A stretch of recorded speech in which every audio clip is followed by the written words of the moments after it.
Hey everybody, Dr. O here. So before we get started, I just want to apologize for the delay in getting this video out. My goal was to make some extra videos this summer when I'm not as busy at work, but my son's been having some headache issues. We think it's probably related to a concussion, so he's been my top priority right now, and I'm sure you do understand that. So I would love any prayers or well wishes that you're willing to send. But let's go ahead and dive in. So we're in our Finding Your Fat Loss Sweet Spot series, which is all about losing fat as quickly as possible without sacrificing lean mass. So we're on to number 4, which is eating enough protein.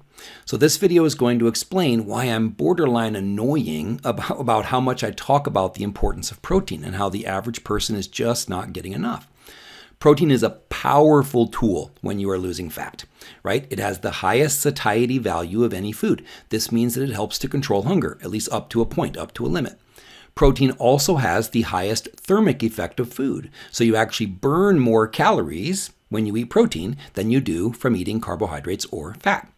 But the reason we care about protein today is that it helps to preserve or even build lean mass while losing fat. So long story short, protein helps you get into your fat loss sweet spot, which is what we're here for.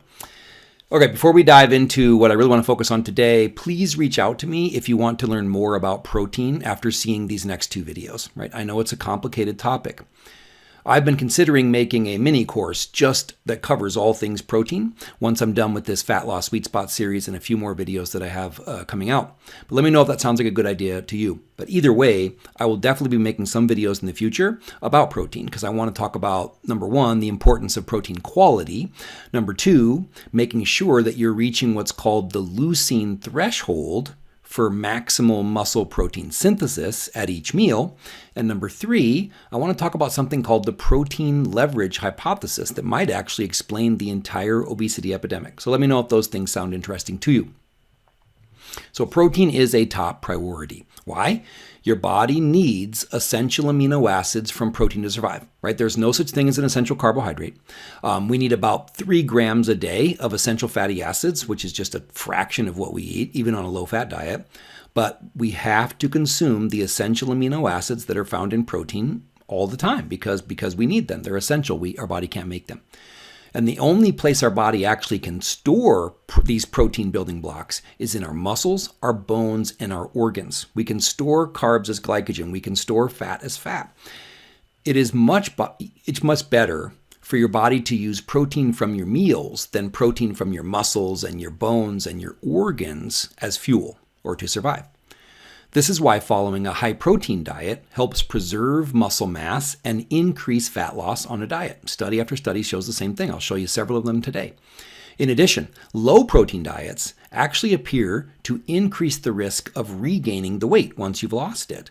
So low-protein diets probably increase your risk of gaining the weight in the first place, but they definitely increase your risk of regaining weight once you've lost it. In the next video, we'll even talk about that. We'll talk about people that have lost weight and kept it off and how one of their strategies is reaching a certain protein threshold. Let's look at the science behind making protein a priority in this video, though, and then I'll help you determine how to set your protein targets in the next one. All right, so what does the science have to say? The effects of dietary protein intake on body composition changes after weight loss in older adults, a systematic review and meta-analysis, which remember we consider the gold standard of any research. So this review compared protein intakes below 25% versus protein intakes of 25% or more of energy intake of calories in adults older than 50 years. They looked at 20 randomized controlled trials that met their inclusion criteria.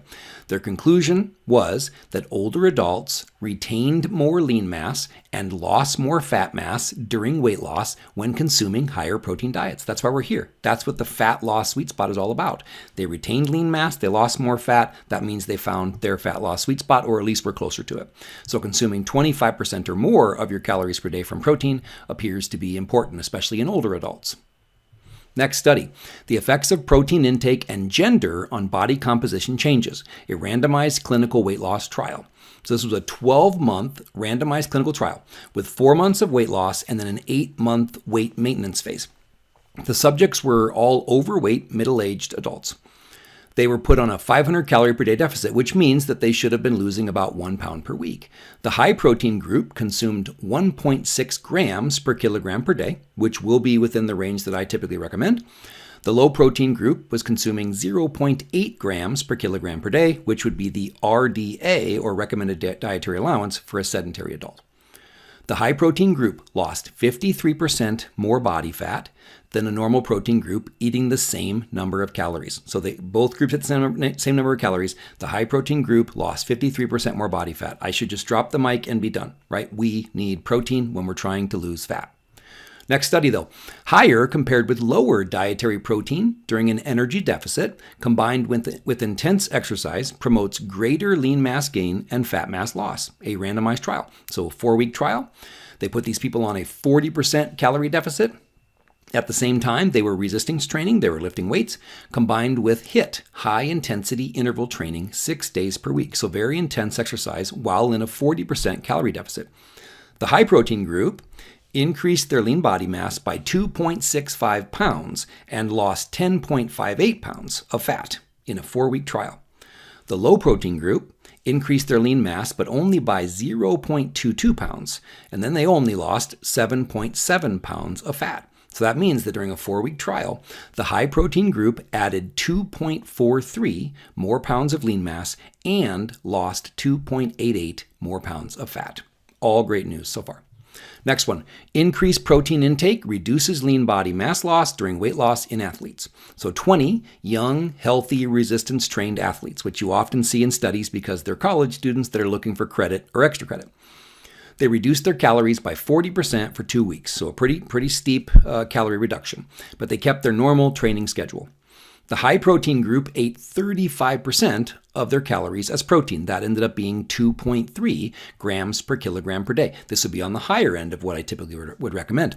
This group lost 0.66 pounds of lean mass during this 2 weeks because they were being too aggressive. We've talked about that before. But only 20% of their weight loss was lean mass. The low protein group ate 15% of their calories as protein. That was 1 gram per kilogram per day, which is way less than I recommend, and it's actually, sadly, slightly more than the average American eats per day. They lost 3.5 pounds of lean mass during this 2-week trial, and 53% of their weight loss was lean mass. And how many times have I told you, you're better off losing nothing than losing lean mass. Losing more than half the weight that you lose being lean mass is really a terrible thing. All right, next study. Metabolic adaptation to caloric restriction and subsequent refeeding. The Minnesota Starvation Experiment Revisited. We've actually covered this study in detail earlier. 32 non-obese subjects, they averaged 171 pounds.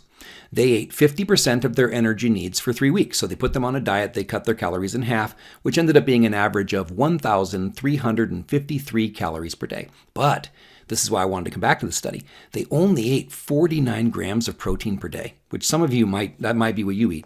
Some of my students, I know, I have my students do diet tracking exercises and some of them do eat that little protein. So that would only be 0.63 grams per kilogram per day. So even below the RDA. But they lost over 7 pounds of lean mass in 3 weeks. 58% of their weight loss was lean mass. So please don't eat 49 grams a day of protein while you're on a diet.